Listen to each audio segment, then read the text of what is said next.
প্রয়াত আইনজীবী বিশ্বজিৎ দেববর্মার মৃত্যুকে ঘিরে চিকিৎসায় গাফিলতির অভিযোগ তুলে স্বাধীন তদন্তের দাবি জানিয়েছে ঊনকোটি জেলা বার অ্যাসোসিয়েশন। বৃহস্পতিবার জেলা স্বাস্থ্য আধিকারিক ডাক্তার সন্দীপন ভট্টাচার্যের কাছে একটি লিখিত ডেপুটেশন জমা দিয়ে আইনজীবীরা অভিযোগ করেন, দুর্ঘটনার পর উদ্ধার কাজে বিলম্ব, পর্যাপ্ত জরুরি চিকিৎসার অভাব এবং রোগীকে স্থিতিশীল না করেই একাধিকবার রেফার করার ফলে বিশ্বজিৎ দেববর্মার মৃত্যু হয়েছে। বার অ্যাসোসিয়েশনের দাবি, কুমারঘাট মহকুমা হাসপাতাল ও ঊনকোটি জেলা হাসপাতালে প্রয়োজনীয় ট্রমা কেয়ার ও জরুরি চিকিৎসা ব্যবস্থা ছিল না। তারা বাইরের বিশেষজ্ঞদের নিয়ে স্বাধীন মেডিকেল বোর্ড গঠন, চিকিৎসা সংক্রান্ত সমস্ত নথি প্রকাশ এবং দায়ীদের বিরুদ্ধে প্রশাসনিক ও আইনগত ব্যবস্থা নেবার দাবি জানিয়েছে। তবে চিকিৎসায় অবহেলার অভিযোগ এখনও কোনো সরকারি বা স্বাধীন তদন্তে প্রমাণিত হয়নি। ঘটনার নিরপেক্ষ তদন্তের মাধ্যমে প্রকৃত সত্য উদ্ঘাটনের দাবি উঠেছে বিভিন্ন মহলে। এই ঘটনায় জেলার স্বাস্থ্য পরিষেবার মান ও জবাবদিহিতা নিয়ে নতুন করে প্রশ্ন দেখা দিয়েছে। ব্যুরো রিপোর্ট, আজকাল নিউজ। প্রাইভেট প্র্যাকটিস বন্ধ করা হয়েছে।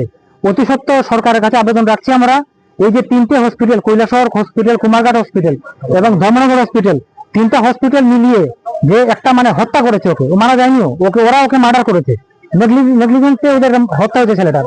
2 বছরটা শিশু আছে, এটার তো আর ক্ষতিপূরণ সরকার দিতে পারবে না। 8 মাস না, 8 মাস একটা শিশু, 2 বছরে তো বিয়ে হচ্ছে, 8 মাস একটা শিশু আছে। আপনি ভাবেন পরিবারটার দিকে তাকিয়ে। তো একটা এডভোকেটের সঙ্গে যদি এরকম হয়, আম জনগণের সঙ্গে কি ব্যবহার করছে এরা। এই হসপিটাল থেকে আমি একটা জিনিস লক্ষ্য করছি, আমাদের কৈলাসহর হসপিটালে মানুষকে পশুর মতো ব্যবহার করছে ওনারা। এবং আপনারা মিডিয়ার ভাই বন্ধু যারা আছেন, ওনারাও জানেন আপনাদের সঙ্গে কেমন ব্যবহার করে ওনারা। আগামী দিন আমরা বলবো, যেটাকে হসপিটালটাকে ব্যবসায়ীকরণে পরিণত করেছে এবং এখানে যে অপারেশন গুলো হচ্ছে তার থেকে আপনারা গ্রাফ দেখবেন। কিছু আমি নাম নিচ্ছি না, এখানে তদন্ত করে সরকার বের করবে। নার্সিং হোম থেকে ওদের কাছে অনেক বেশি চলে যাচ্ছে নার্সিং হোমে। বিপিএল ক্যাটাগরির লোক প্রাণের ভয়ে নার্সিং হোমে চলে যাচ্ছে, কারণ এরা ইন্টেনশনালি এদেরকে মেরে ফেলবে, ইন্টেনশনালি মেরে ফেলবে। আপনি দেখবেন যে ডাটা গ্রাফ বের করে এখানে যে অপারেশন হচ্ছে হসপিটালে, তার থেকে দ্বিগুণ হচ্ছে আমাদের নার্সিং হোমে।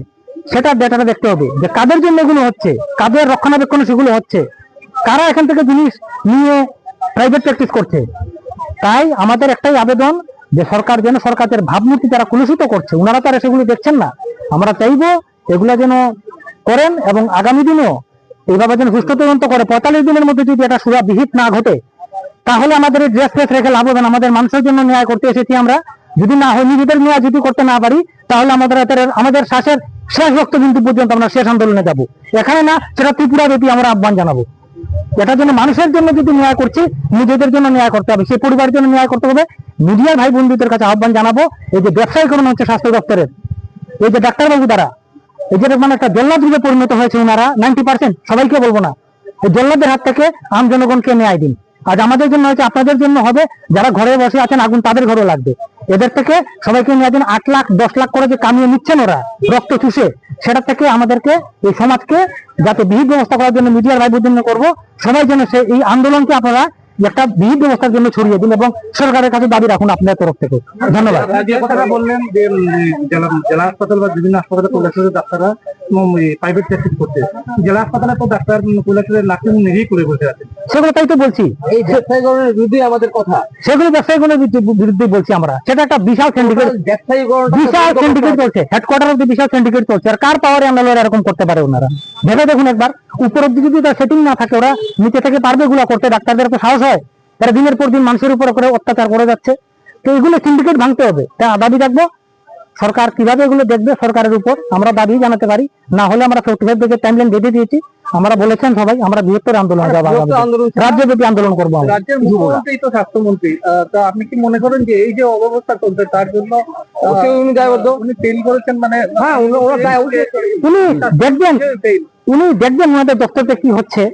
উনি তো আর ডাইরেক্টলি তার মুখ্যমন্ত্রীর পক্ষে সবকিছু ছোটখাটো ব্যাপার দেখা সম্ভব না। ওনাদের প্রশাসন আছে, দপ্তর আছে, যারা সেইভাবে ডিরেক্টর অফ হেলথ সেক্রেটারি আছে, ওনাদের থেকে উনি মিষ্টি নেওয়ার কাছে রিপোর্টগুলো পৌঁছাচ্ছেন। আশা করি আমরা রাস্তায় নিয়ে নিচে পৌঁছাবে এবং আমাদের আশা করি ডাক্তারবাবু উনি নিশ্চয়ই এটার জন্য আগামী দিনে বিহিত ব্যবস্থা করবেন ত্রিপুরাবাসীর জন্য।